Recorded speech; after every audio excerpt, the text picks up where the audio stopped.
Amados do Senhor Jesus Cristo, queridos e amados irmãos de Nova Aliança, do grupo Mensagem do Pastor, do Púlpito, queridos e amados que me acompanham pelo canal do YouTube, muito bom dia. Hoje está nublado, né? Está assim meio abafadinho, né? Mas esse é o dia que o Senhor nos deu, alegremos-nos e regozijemos-nos nele. Amém, queridos? Eu quero te desejar um dia abençoado.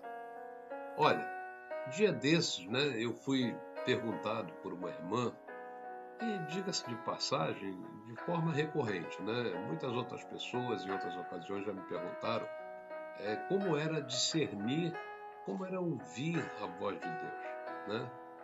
Então, para mim, essa é uma questão de fé, em primeiro lugar, entendo eu, né? E depois, uma questão que está relacionada com a intimidade, né, com Deus, praticada através de quê? Através da oração, da leitura da palavra, né? E este é o meio principal. A Bíblia, ela contém respostas para todas as questões, né, fundamentais da vida. Quando em dúvida, né, a própria palavra diz que a palavra é como espada de dois gumes que penetra até a divisão do corpo, da alma, de medulas, do espírito, para discernir pensamentos, para tirar dúvidas, né? Deus, ele nunca vai contradizer a sua palavra escrita, mas, infelizmente, ainda assim nós somos atrelados à dimensão física e isso nos inclina muitas vezes até mesmo para a incredulidade, né? Mas mesmo assim, Deus pode usar circunstâncias, né? Deus, ele orquestra eventos para nos guiar, portas se abrem, portas se fecham, oportunidades inesperadas, confirmações externas, né? Tudo pode ser instrumento na direção divina, né? Mas nós devemos sempre confirmar circunstâncias, mesmo assim, com a palavra. Então, meditando um pouquinho nesse tema, nesse assunto, pense se você tivesse um encontro pessoal com o Senhor Jesus, né? Uma experiência, né, com o Senhor Jesus verdadeira, no sentido de você ouvir mesmo e ter uma visão teofânica de um anjo, algo assim, né? E pudesse fazer apenas uma pergunta para ele. Qual seria a sua pergunta? Talvez você perguntasse sobre o futuro, sobre um problema específico que você talvez esteja vivendo, sobre um ente querido, mas imagino que muitos perguntariam exatamente o que Saulo perguntou, né? Senhor, o que queres que eu faça? Né? Esse encontro de Saulo com Jesus aconteceu na estrada de Damasco. Paulo estava indo cumprir os seus propósitos romanos, né? E Saulo fez duas perguntas fundamentais que servem para a nossa orientação. A primeira foi: quem és tu, Senhor? Né? Essa é a pergunta mais importante da existência humana, né? Porque a sua resposta vai determinar onde nós passaremos a eternidade. A segunda pergunta que Saulo fez foi: Senhor, o que queres que eu faça? E esta é a segunda pergunta mais importante, né? A vontade de Deus deve ser o desejo principal do coração de todo filho de Deus, né? Tanto que o próprio Saulo, né, agora Paulo, escrevendo depois aos Romanos, ele disse: transformai-vos pela renovação da vossa mente para que possais conhecer a boa, perfeita e agradável vontade de Deus. Está lá em Romanos 12. Né? Bem, Saulo, ele teve um encontro com Jesus e fez essas perguntas que eu citei, e Jesus respondeu, né, a ele, disse assim: ó, levanta-te, né, entra na cidade e lá te será revelado tudo que te convém fazer, né? No momento, Saulo não questionou, mas por que eu tenho que ir para a cidade? Por que o senhor não fala para mim aqui? Né? Deus não escondeu a sua vontade de Saulo e não vai esconder de nós também. Ele quer que nós conheçamos sempre o seu propósito. Para quê? Para que nós possamos cumpri-lo. Então, antes, porém, de descobrir como conhecer a vontade de Deus, nós precisamos entender como ela opera. E há três dimensões: a vontade soberana de Deus, e seus decretos eternos sempre se cumprem, a sua palavra, né? Tudo passa, menos a palavra de Deus. Depois vem a vontade moral de Deus, que são os seus mandamentos revelados na Escritura, que revelam o seu caráter, né? E a sua vontade particular, né? O seu plano específico, né? Para a nossa vida. Deus tem um propósito único para nós, né? E eles não são enigmas, né? Mas Ele promete revelar-nos a cada um de nós. Então, eu gostaria de compartilhar com os irmãos três aspectos, né, sobre a vontade de Deus. Em Atos 9 está escrito, né, vai, porque este para mim é um vaso escolhido, para levar o meu nome diante dos gentios e dos reis dos filhos de Israel. Foi a instrução que Deus deu a outra pessoa, né, a tratar de Saulo. E aqui vamos ver que a vontade de Deus ela vai operar em três dimensões que nós precisamos distinguir, discernir. Como falei, a primeira é a vontade soberana. São decretos eternos de Deus que sempre se cumprem, né? E nada no universo vai impedir que eles se cumpram. E esta vontade, irmãos, ela é misteriosa, ela é conhecida plenamente apenas pelo Senhor. Por exemplo, a volta do Senhor Jesus é a vontade de Deus. Deus prometeu, Deus vai cumprir. Mas quem é que sabe? Só Ele, né? Ninguém sabe, não foi revelado a ninguém, né? Então, foi sua vontade soberana que também alcançou Saulo na estrada de Damasco. Saulo não estava buscando a Deus, né? Mas Deus o alcançou. Então é a vontade de Deus para nós que todos se arrependam em todos os lugares e creiam no Evangelho. É a vontade soberana. Depois vem a vontade moral, é aquela vontade que revela o caráter santo de Deus, né? São os mandamentos de Deus revelados na Escritura. E ali nós vamos poder constatar que algumas coisas são certas e outras são erradas, né? Independente do que o mundo diga, do que a sociedade diga, né? Esta é a vontade clara e acessível a todos através da palavra, porque são entendidas apenas na base espiritual e não há como entendê-las fisicamente com a inteligência humana, né? Agora, tem coisas, amados, que nós não precisamos orar para saber, né? Por exemplo, se devemos ser honestos, se devemos ser puros, amorosos, perdoadores. A Bíblia já nos revelou isso, né? E em terceiro lugar, a vontade particular de Deus, né? Que Deus é uma pessoa, ele tem vontades particulares, que é o plano específico de Deus para a nossa vida, para a vida individual de cada um. Saulo ouviu assim: este é para mim um vaso escolhido para levar o meu nome diante dos gentios. Saulo não, Ananias, né? O que a gente entende aqui? Que Deus tinha um chamado específico para Saulo, né?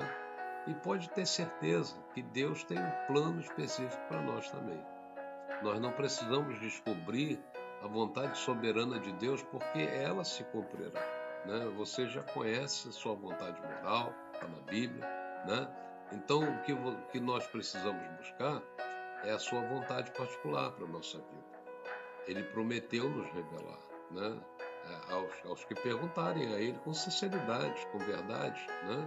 Por isso é que Ele diz que Ele busca verdadeiros adoradores que o adorem em espírito e em verdade.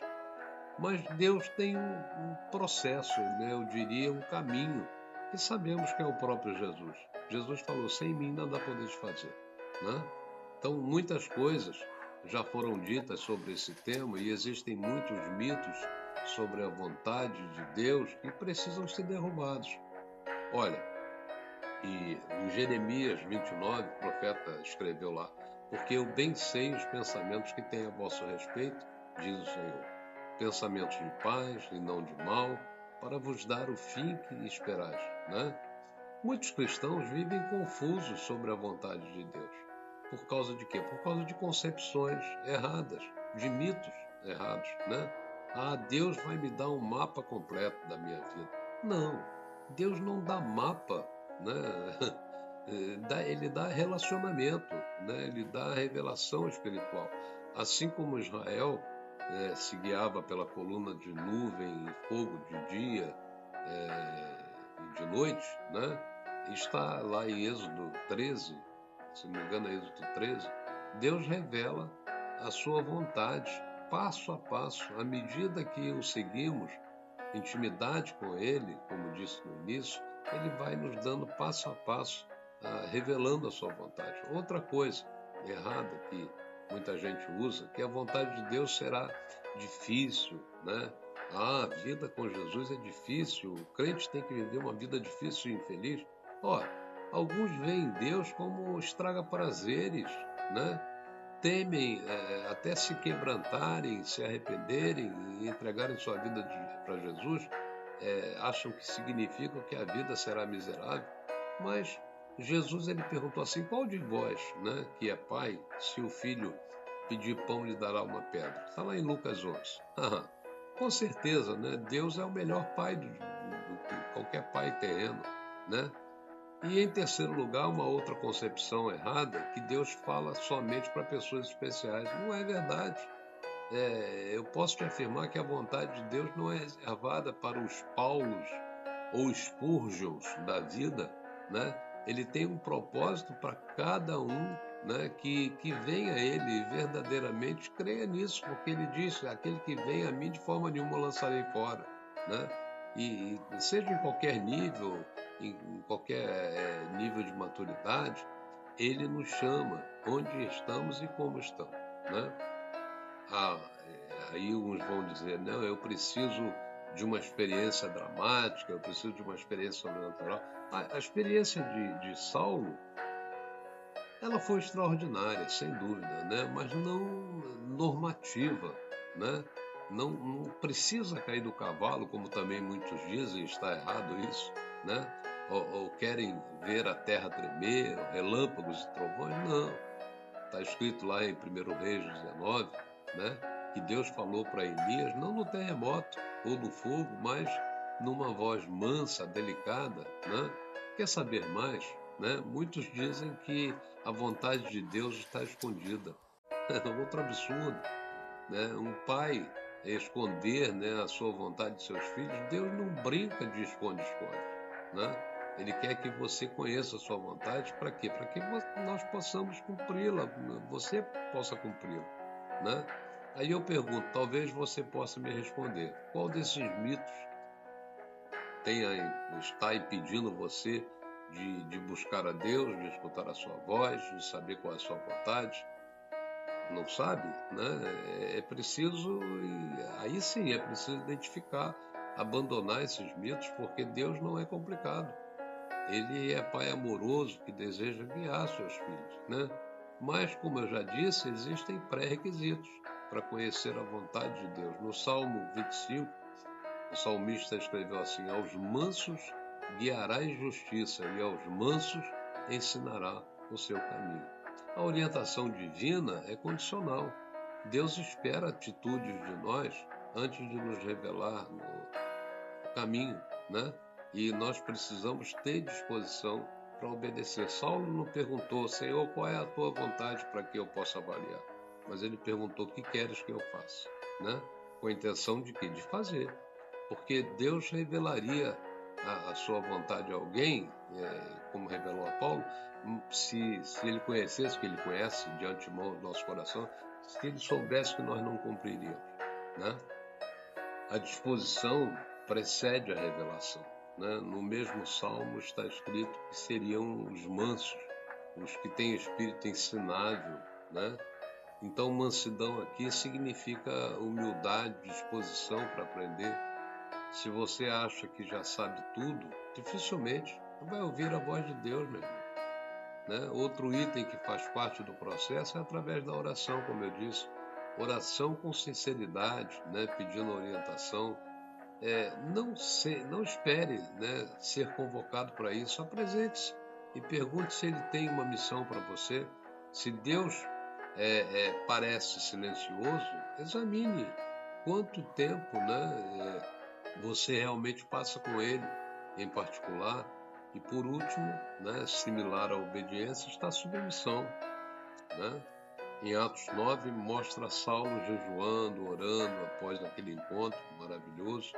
Ou seja, ele submeteu completamente a todas as áreas da sua vida, e a pergunta é: você também está disposto a fazer a sua vontade independente do custo, né?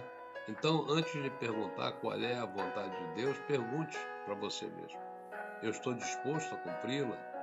Seja ela qual for, a disposição honesta de obedecer abre porta para a revelação divina. Então, meu amado, minha amada, se você estiver ouvindo neste dia a voz de Deus, a palavra de Deus, não endureça o teu coração. Amém?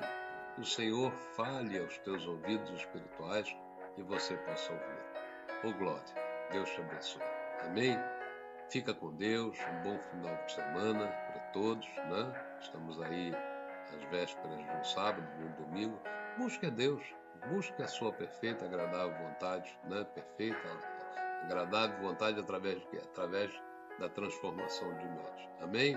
Olha, compartilhe essa mensagem com alguém, dá um like, isso é muito importante, né? Isso é muito importante. Dá um like, entra no canal, se inscreva nesse canal, isso também é muito importante. Amém, queridos? Um beijo no teu coração. Até a próxima, amados, em nome do Senhor Jesus.